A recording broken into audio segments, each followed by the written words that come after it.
G'day guys, I'm sure we're all aware by now, but the Barrel Tuna are going absolutely bonkers offshore at the moment. And one thing we get asked to do a lot in store, and a lot of questions we get asked, is how to rig a tuna lure. It's a very common question we get asked because not everyone knows how to do this. And it's a really good one to know, especially if you're out in the water and one of your lures has been very afraid after a fish, or it's a late night, you got to quickly rig one before you go and we're not around. This is how we rig them in store. This isn't the best way, this isn't the worst way, this is the way that we rig them and the way that we like rigging them. So, a few things you need. Obviously you're gonna need your lure of choice, a lighter, that works, a set of crimping tools, and the parts you're gonna need is just some poly tube, that's about 25 mil long there, a green heart, like soft Lumo bead, 3 crimps to suit the size leader you're using, and of course, a hook.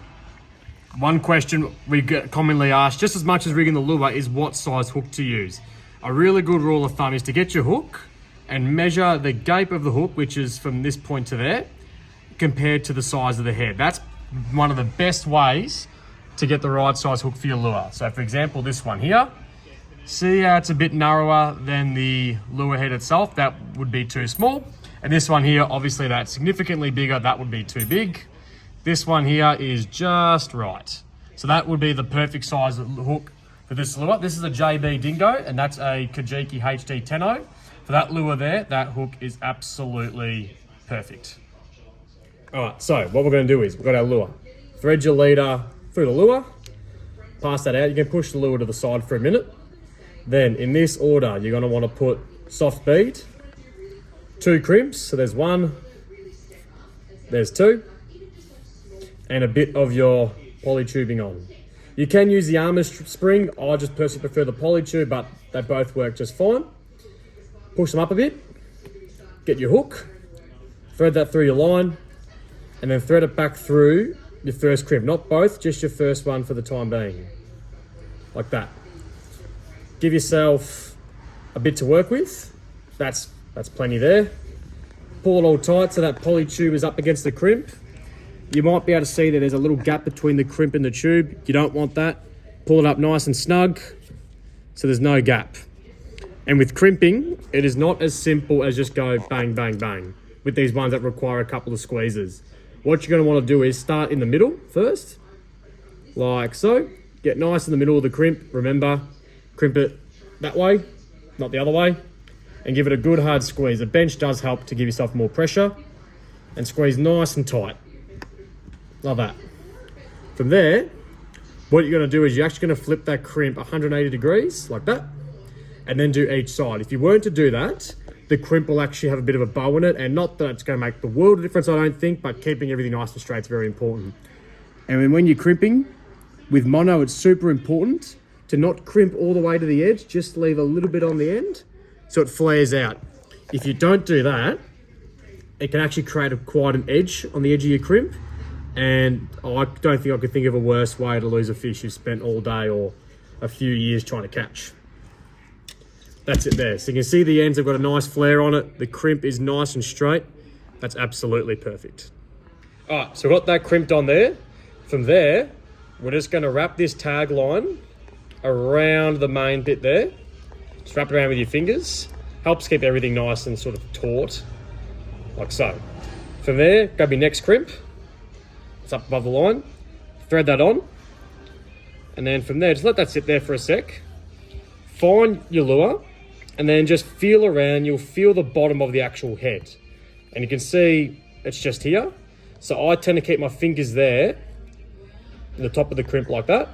And I just slide it all down until that hook point, get on nice and straight, is about maybe 10-ish mil, 10 to 15 mil inside the skirt like that.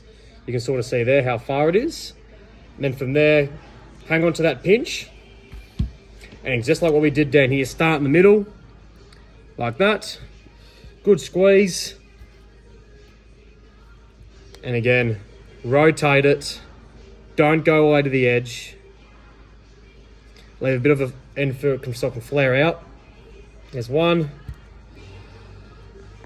And there's 2. Just like that. That's it there.